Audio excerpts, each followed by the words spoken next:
大家好，我是面具人。今天是2021年的5月18日。今天咱们来讲讲时政新闻啊。哎呀，要讲的这个话题，我想到今天要讲的这2个话题，我都想笑，我觉得非常的荒唐。咱们今天来讲2个事儿啊，都是关乎于在座的各位的民生问题的，关乎你们的衣食住行问题的。标题你们也都看到了。好，咱们先来说第一件事儿吧。这以后呀，在中国，你回家上下楼坐电梯要收费了，一次1块钱。这事儿是真的，没和你们开玩笑啊。我们先来听听新闻是怎么报道的吧。截止5月18日，碧桂园苑小区已经有75台公交电梯正式投入使用，还有39台已经完成公示，正在陆续等待验收，预计月底前就能够全部投入使用。之所以称之为公交电梯，是因为它改变了惯常由住户集资加装的习惯，而采取由电梯公司全额承担前期的建设和后期的维护费用。小区居民乘坐电梯只需要像坐公交车一样按次付费就可以了。大家注意一点啊，这个电梯呢可不是包上包下的，是按次数收费的。也就是说，上一次是1块钱，下一次还是1块钱，单趟收费。你没听错，说的就是你每天上班下班，下楼买包烟，再上楼回去买菜，接个朋友，上下楼之类的，上下都是要收费的。你说这为什么要引进公交电梯呢？官方给出的理由是，碧桂园苑小区一共有1849户住户。哇，碧桂园呀，看起来也不是多么老的小区嘛。官方说，小区里面都是由6层高的居民楼组成的。由于建成的时间比较早，将近20年的时间过去，居民们平均的年龄也都在增长。整个小区看起来呢，60岁以上的居民就占总居民数的30%左右，其中呢，住在3楼以上的老年住户更不是少数。老龄化程度较高的问题，赋予了碧桂园苑老旧小区改造的更多课题。因此呢，在2020年临安区大力推进的碧桂园苑老旧小区改造工作的时候，除了扎实推进外立墙面、市政管网、道路通道、绿化景观等常规改造提升的基础，还要把加装电梯提升老百姓的生活品质这项民生工程也纳入进来。加装电梯虽然是个民生工程，除了补贴最终一部分的电梯费用之外呢，还要有30万左右的装修安装费用，这些钱呢是需要居民来出的。1楼到2楼不用出钱，按照这个8户人家来计算啊，每家呢也要出小几万块。作为临安第1大规模公寓式安置小区，好些是工薪阶层。对于这部分工薪阶层的人来说，让他们一次性拿出几万块钱，确实有压力。这还不算后续的电梯维护保养等费用。面具人，我想说啊，这个碧桂园的楼盘其实也并不算多么的老，10几20年吧。那至于这个装电梯的事儿嘛，你要看当时买这个楼的价位怎么样，你要看开发商的条款，以及呢要看物业费的收取水平。如果这个小区的物业费收取的水平很高，那这个电梯就不能再收钱了。如果说这个电梯收钱了，还要收高昂的物业费的话，那这笔账算下来，利润就非常可观了。针对这种事情呢，官方还给出了老百姓的使用反馈。我们来听听老百姓们是怎么说的。毛师傅他是这么说的：电梯运行非常平稳，基本上感觉不到有什么声音。电梯井在单元楼的外部，也不会影响正常出行。我们大家对这个电梯挺满意的，今后上下楼太方便了。除了毛师傅，还有居民是这么说的。实际上呢，每天上下楼又能有几次嘛？咱们就当坐公交车了嘛。我觉得是挺划算的，不然呢，一次性让我们拿出来几万块钱是吃不消的。居民杨女士也表达了自己的看法。边上的几位邻居呢，也都点头认可。他们同时说道：年纪轻的可以爬楼，那就不用花钱了嘛。针对这种事情啊，反正面具人我认为啊，仅仅是6层楼的高度，这个高度呢，你说70多岁的老太太爬楼也是没问题的除非呢她是有重病在身或者是残疾啊。那我原来小时候也住过那种老的单元楼，我的外婆外公爷爷奶奶都是爬楼的，而且呢适当的锻炼一下对身体还是有好处的。尤其是还有一个很重要的问题，就是这些年纪大的人他们舍不得花钱，你懂吗？连那个吃完的剩饭都舍不得扔，你还让他上个楼1块钱，下个楼1块钱，你看他舍得吗？对不对？搞这玩意儿，下楼还要掏钱，上楼更要掏钱。不过呢还好呢，这个楼层低，这些老太太老头儿他们还是可以忍一忍，牙一咬就爬楼回去了。反正他们原来没装电梯的时候不也是爬楼梯吗？还好这些楼层不高，只有6楼。但是呢，来各位观众跟面具人我一起脑洞一下啊，万一这种玩法推广到了更新一点的小区，就像那种带高层的小区，那你说那些住10几楼、20楼、30楼的朋友们，你是想省这2块钱呢，还是说你愿意爬几十层楼呢？这才是最恐怖的。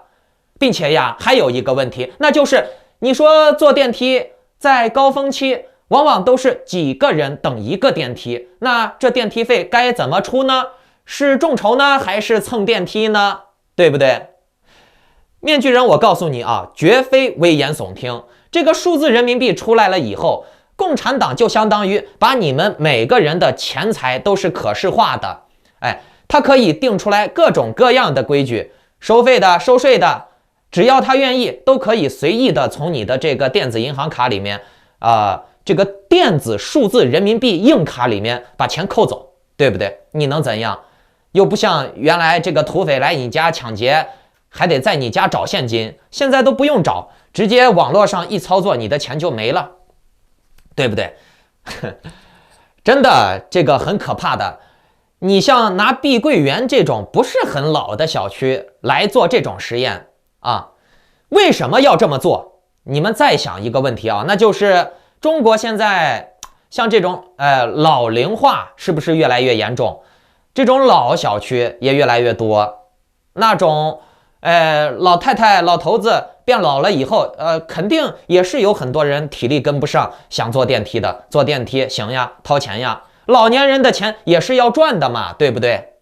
好了，来讲今天的第2个新闻啊，那就是近日广西桂林一个中学食堂收到了市场监管监督管理总局开出的浪费食物罚单。原因是这个食堂存在蔬菜过度挑选的问题，官方给出的理由是蔬菜叶有虫眼儿，或者是稍微发黄，能吃却被当垃圾扔掉，所以呢，这种行为是违法的。据报道，这是中华人民共和国反食品浪费法实施以来，广西向浪费食物者开出的首张罚单，而且是针对学校。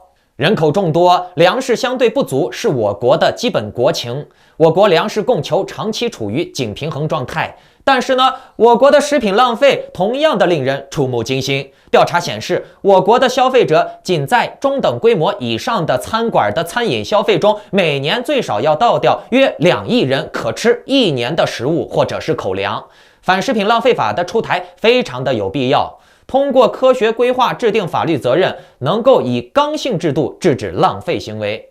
印象中，学校食堂往往是物尽其用的典范，常有学生抱怨食材不新鲜，质量不好。看到新闻报道，甚至有网友戏称桂林这所中学食堂是良心食堂，因为他把这个稍微有一点不好的菜叶子、发黄的叶子、有虫眼的叶子都扔了嘛，不让孩子吃嘛。面具人，我觉得这是好事儿。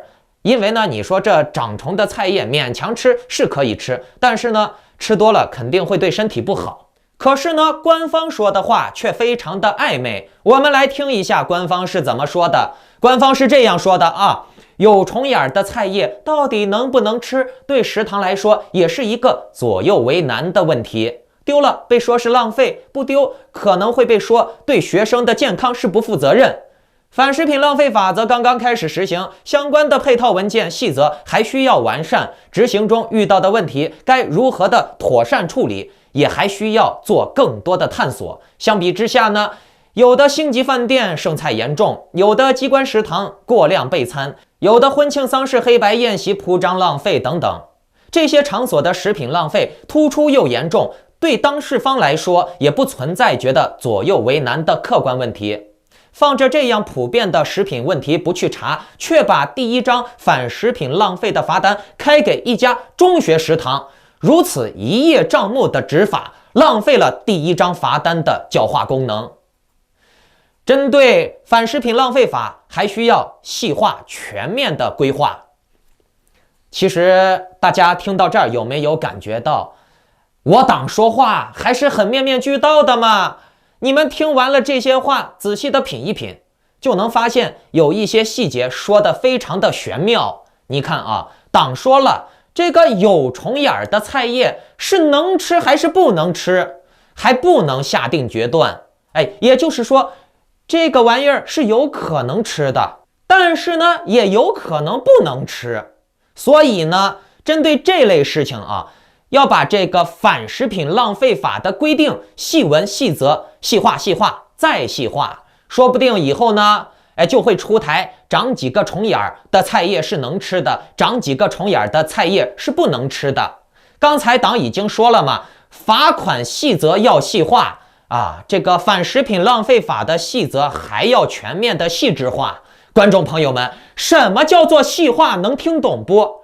细化细罚，越细越罚，听懂了没？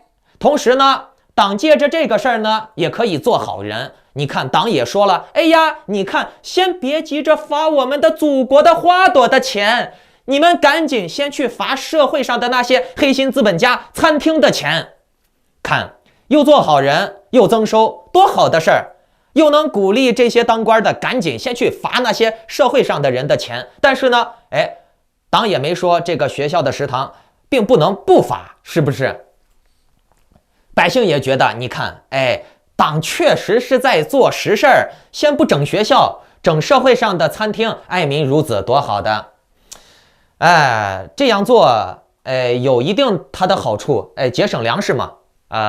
积极的方面咱们还是要认可的，只不过呢，要看这些所谓的反食品浪费法在执行的过程中究竟是怎么样执行的。你并不能说啊，这个要过苦日子了，好让孩子们这个吃带虫眼的菜叶，或者说你搞个什么细化的面具人，我觉得这种长虫的菜子还是尽量不要吃了，对吧？不知道各位怎么看今天的这两件事呢？留言告诉我。大家不要忘记点赞、订阅、收藏我的频道，打开小铃铛，也可以选择加入面具人的会员频道、会员群组，接收更专业的金融理财和政治情报。那至于狗狗币的话题，我在这儿提两嘴吧。今天晚上是一个关键时间因为今天晚上出现了比较大的放量，大家可以仔细观察一下。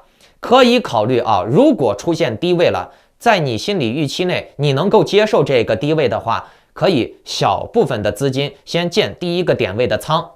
那至于更多的内容的话，大家可以加入我的会员聊天群组，咱们私下在群里面继续说吧。我先忙我的别的事儿了有事儿可以到群里面找我。怎么加群的话，那个订阅旁边的加入按钮里面有指示，有教学。好了，拜拜。